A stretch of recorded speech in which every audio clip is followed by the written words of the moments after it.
దళిత బంధు సహా పలు పథకాల ప్రొసీడింగ్స్ను రద్దు చేయడానికి కాంగ్రెస్ ప్రభుత్వం ప్రయత్నిస్తోందని బీఆర్ఎస్ నేతలు ఆరూరి రమేష్, మర్నేని రవీందర్రావు ఆగ్రహం వ్యక్తం చేశారు. రేవంత్ సర్కారు ఇచ్చిన 6 హామీలను అమలు చేయాలని, లేని పక్షంలో ప్రజల పక్షాన పోరాడతామని హెచ్చరించారు.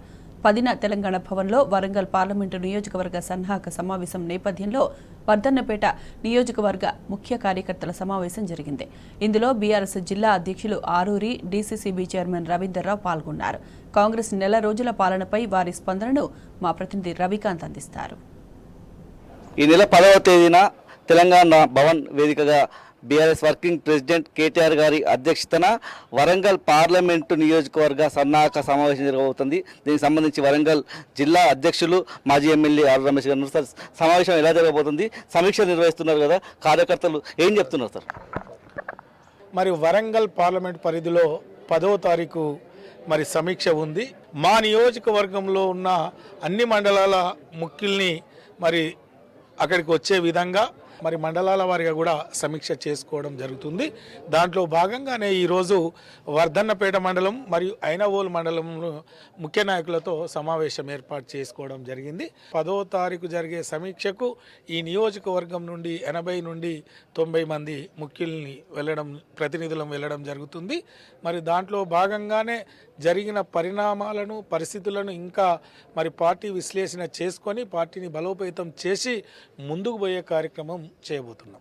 నిన్నతో ప్రజాపాలనకు సంబంధించిన దరఖాస్తుల స్వీకరణ ప్రక్రియ ముగిసింది. ఎట్లా ఉంది సార్? గ్రామాలకు సంబంధించి గ్రామ సభలు ఎట్లా జరిగాయని అనుకుంటున్నారు? ముఖ్యంగా ప్రజలు ఏ విషయంలో కాంగ్రెస్ సంబంధించిన 6 గ్యారెంటీలను కోరుతున్నారు సార్?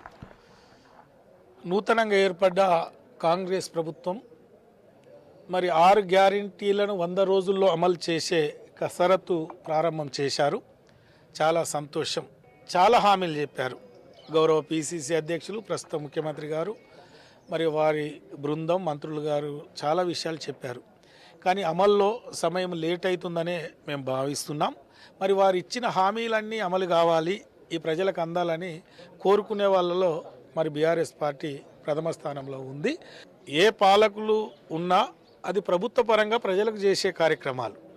మరి గత ప్రభుత్వంలో అందించిన దళిత బంధు కానీ, గృహలక్ష్మి కానీ, కొన్ని గొర్రెల పంపిణీ కానీ అవి రద్దు చేయాలని చూస్తున్నారు. మేము అవి తీవ్రంగా ఖండిస్తున్నాం.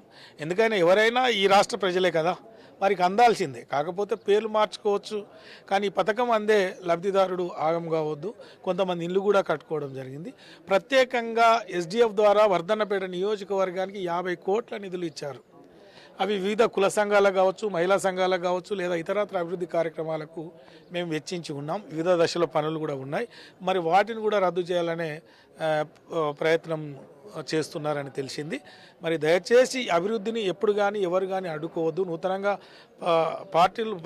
ప్రభుత్వాలు వస్తూ ఉంటాయి, పోతూ ఉంటాయి. మరి ఒక ప్రభుత్వం తీసుకున్న నిర్ణయాన్ని ఇంకో ప్రభుత్వం వెంబడే రద్దు చేస్తే మరి లబ్ధిదారులు కూడా ఆగమవుతారు, అభివృద్ధి కూడా ఇబ్బంది జరుగుతుంది. కాబట్టి అలాంటి ఇబ్బంది ఉండకూడదని నేను మీ ద్వారా ముఖ్యమంత్రి గారిని, ప్రభుత్వాన్ని కోరుకుంటున్నాను. ముఖ్యంగా యువతను టార్గెట్ చేసి అధికారంలోకి వచ్చిన కాంగ్రెస్ యువతకు సంబంధించిన అంశాన్నే 6 గ్యారెంటీకి సంబంధించి కావచ్చు, అభయస్థం సంబంధించిన దరఖాస్తులు లేదు, ఎట్లా చూస్తున్నారు? మరి వారు అందించిన ఆఫ్లైన్ దరఖాస్తుల ప్రొఫార్మాలు అయితే మరి అవి లేవు. మరి ఏ మేరకు ఏ విధంగా చేస్తారో మాకు అర్థమైతలేదు.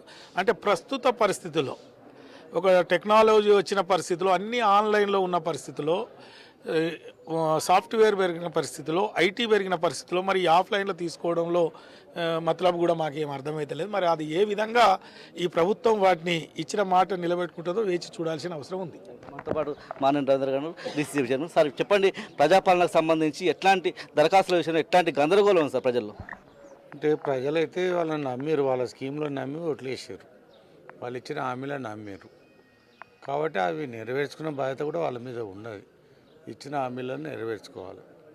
హామీలు ఎక్కువ ఉన్నాయా తక్కువ ఉన్నాయా అనేది వాళ్ళు మొదలే చూసుకొని వచ్చారని మేము అనుకుంటాం. ఎందుకంటే అప్పు ఉన్నదన్న సంగతి తెలుసు, కాకపోతే ఇతర రాష్ట్రాల కంటే తక్కువ అప్పు ఉన్నది. అది మనకు ఉన్నటువంటి పరిధి లోపల అప్పున్న విషయాన్ని కేసీఆర్ గారు చెప్పారు, నిష్ణాతులు కూడా చెప్పారు. అయినా కానీ వాళ్ళు హామీలు ఇచ్చారు. ఇప్పుడు ₹1,00,000 రుణమాఫీ చేయడానికి సమయం తీసుకొని 3 విడతలుగా కేసీఆర్ గారు చేశారు. ఇప్పుడు 2 లక్షల రుణమాఫీ చేస్తా అని వాళ్ళు అంటున్నారు. ఒకటే స్పెల్లో చేస్తామంటున్నారు. సంతోషం. కానీ అది చేసే ఆలోచన చేసుకొని కదా వాళ్ళు వచ్చింది. తప్పకుండా చేయాలి. మరి ఇప్పుడు వచ్చి మళ్ళీ ఇప్పుడు అప్పులు ఉన్నాయని చెప్తే అది వేరే తీరు అర్థం అవుతుంది. కాబట్టి ఇచ్చినటువంటి 6 స్కీములతో పాటుగా ఒక్కొక్క స్కీములో 3 సబ్ స్కీములు కూడా ఉన్నాయి, 3 అంశాలు కూడా ఉన్నాయి దాంట్లో. దాంతోపాటుగా వేరే మేనిఫెస్టో కూడా ఉంది. పట్టణ జరగాలి, ప్రజలకు అందాలని కోరుకుంటాను. తప్పకుండా వాళ్ళు చేయాలని కూడా ఆశిస్తున్నాం. ప్రజలు కూడా మిమ్మల్ని ఆ విధంగా నమ్మే ఓట్లేసారు. ఆ మాటని నిలబెట్టుకోవాల్సిన బాధ్యత మీ మీద ఉన్నది. కానీ సరే, ఇప్పుడు మేము దరఖాస్తులు ఇచ్చిన దాని మీదనో, ఈ 6 గ్యారంటీల దరఖాస్తుల మీదనో ఇప్పుడే మేమేదో నెగిటివ్గా మాట్లాడదలుచుకోలేదు. తప్పకుండా మీరు అది చేస్తారని అనుకుంటాను. కానీ ఎంతసేపు అనే విషయాన్ని మళ్ళీ ఒకసారి అప్పులు అయినాయి అని చెప్పి మళ్ళీ దాన్ని తప్పించుకోవడానికి చూస్తే మాత్రం విశ్వసించే పరిస్థితి లేదు. దయచేసి అది మాత్రం ఆలోచించుకోవాలి. అందరు ప్రజలు కూడా నమ్మకంగా మరి దరఖాస్తులు చేసుకున్నారు, లైన్లో నిలబెట్టారు, నా దరఖాస్తులు ఇచ్చారు, దాన్ని ఆన్లైన్ అంటున్నారు. త్వరలో అవి రావాలని కోరుకుంటాను. మరి రానప్పుడు ఏందనేది మా పార్టీ నిర్ణయం ప్రకారంగా ముందరికి వెళ్ళడం జరుగుతుంది. తప్పకుండా ప్రజలు కూడా ఆలోచిస్తారు. యాసంగి సీజన్ వస్తున్న నేపథ్యంలో రైతు బంధుని వేస్తామన్నారు. ఇప్పటికీ రైతుల్లో గందరగోళం ఉన్న పరిస్థితి నెలకొంటా ఉంది. యాసంగి పంటకు సన్నాహాలు చేస్తున్న రైతులు ఈ సందర్భంలో ఏం చెప్తారు? ఇప్పటికైతే రైతు బంధు అయితే రాలేదు. ఏదో చిన్న రైతులకు పడ్డాయని అంటున్నారు, కానీ అయితే నాకైతే ఇక్కడ కనబడలేదు ఇంతవరకు అయితే. కానీ రైతు బంధు తొందరలో వేస్తామన్నటువంటి పరిస్థితులకు వెళ్ళి ఇంతవరకు అయితే వేయలేదు. అంటే ఇచ్చిన హామీలలో ఈ సీజన్కి అందాల్సిన పరిస్థితి అయితే రైతు బంధు ఉన్నది. దాన్ని మరి నిలబెట్టుకోవడంలో మీరు వెనకకు పోతున్నారా, ముందుకు పోతున్నారా? మీరు రోజు మాట్లాడుతున్నారు కాబట్టి దాన్ని స్పష్టంగా చెప్పాల్సిన అవసరం అయితే అధికార పార్టీలో ఉన్నటువంటి ప్రభుత్వానికి ఉన్నది. ఎందుకంటే రైతులు కూడా ఆశగా చూస్తారు. ఆ స్కీమ్ పెట్టిన ఉద్దేశమే అది.